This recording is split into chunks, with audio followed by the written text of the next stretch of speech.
What is going on, APUSH people? Video number 20 for you today, the Supreme Court and national culture. Before we begin, it is shout out time. I want to give a huge shout out to Mrs. Hawkins' class in Virginia. Good luck this year and thank you for your support. All right, so the court in the early 19th century, we're talking about the early 1800s. The curriculum says Supreme Court decisions establish the primacy. Circle primacy for me, please. That means it's number one. It is its major duty of the judiciary in determining the meaning of the Constitution and asserted that federal laws took precedent over state laws. There's a lot there. Let's break it down. So what court case established the primacy of the judiciary? Well, it's Marbury versus Madison under this dude, Chief Justice John Marshall.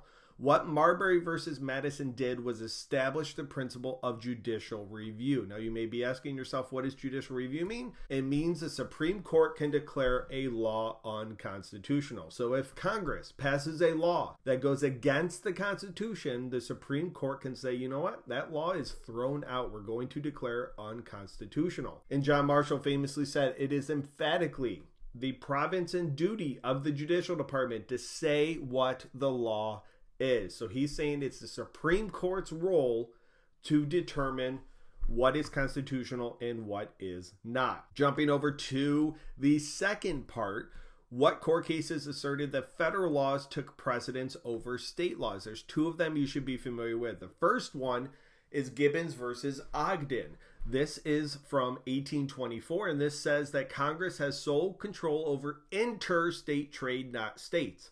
Probably thinking to yourself, what does interstate trade mean?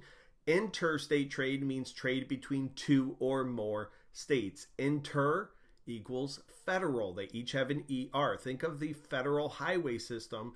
That is a highway system that connects two or more states.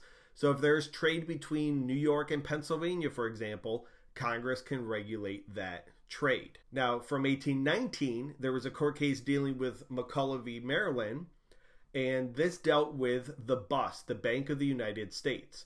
And what was happening was Maryland was taxing the Bank of the United States. They wanted to bankrupt it. They did not like the Bank of the United States. So it goes to the Supreme Court, and the Supreme Court says that the BUS is constitutional.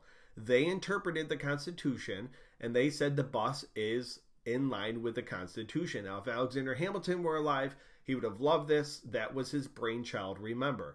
They also said that states cannot tax federal agencies. So states are not superior to the federal government. The federal government is going to have precedence over states. Okay, jumping over to legislative and judicial systems supported the development of roads, canals, and railroads. A court case that supports this is the Charles River Bridge court case under the leadership of Roger B. Taney, who looks strikingly similar to a wet golden retriever. Look at him. You know, you picture a golden retriever coming out of a pool. There is Roger B. Taney. And what this says is that contracts could be altered to benefit general welfare. So contracts which are sacred under the Constitution, these could be altered if it improves American society. So the Charles River Bridge Company, they had a monopoly on the Charles River, but the Supreme Court actually overturned this and said, you know what? It's in the best interest of America and the economy to really have more than one company on this river. So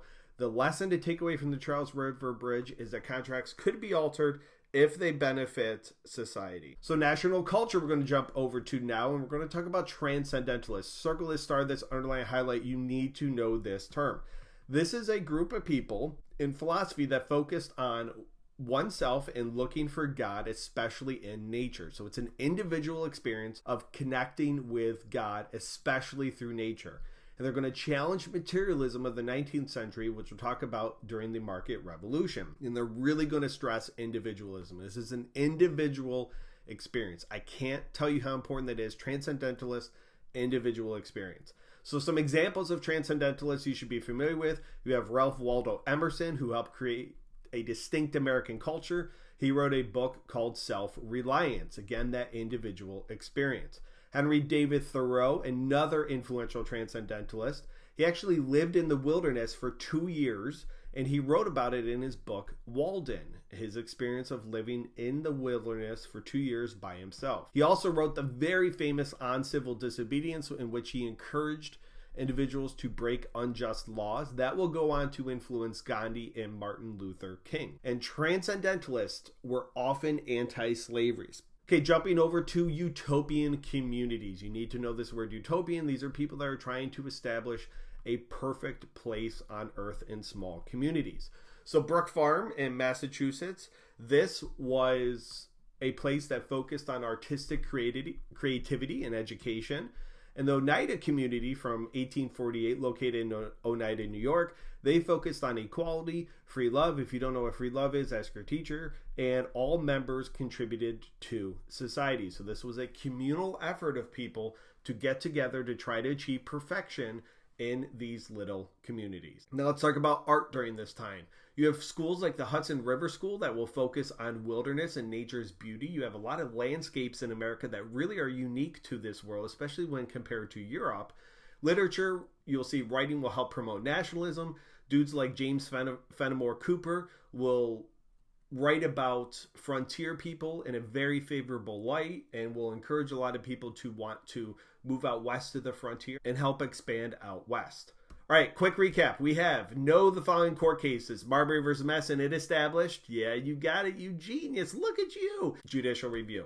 McCall v. Maryland said what was constitutional? Yep, the bus, you know it. Gibbons versus Ogden said Congress has sole control over what type of trade? It involves two or more interstate. Gosh, you are on a roll. And the Charles River Bridge said contracts could be changed if it benefits society. No transcendentalists. I can't stress enough. You got to know dudes like Thoreau and Emerson and goals of utopian communities. All right, guys, look forward to seeing you back here for video number 21. Thanks for watching. Best of luck in all you do, and have a good day.